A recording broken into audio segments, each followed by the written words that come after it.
Sa lupa'y naglalakad, nagsisikap gumawa ng mabuti. Ngunit sa bawat hakbang, may pagkakasala na dumarating.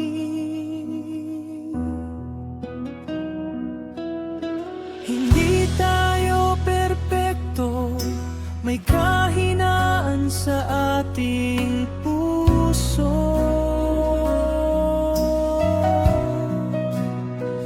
Kahit anong pagsisikap, hindi tayo makakaiwas sa pagkakasala.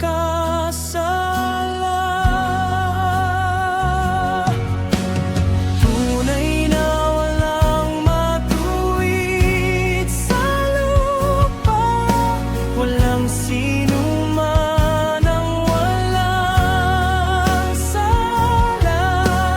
Kahit gumawa ng mabuti, may pagkakasala na laging nakaabang.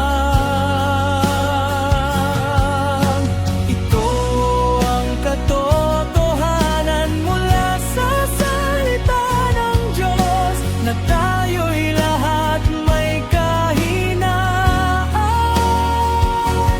Kailangan may kaniyang awa at pag-ibig.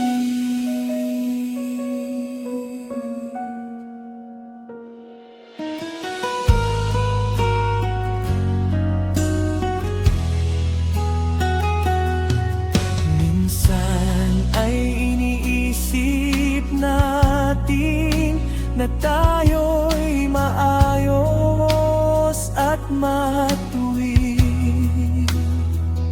Ngunit sa harap ng Diyos, ang ating mga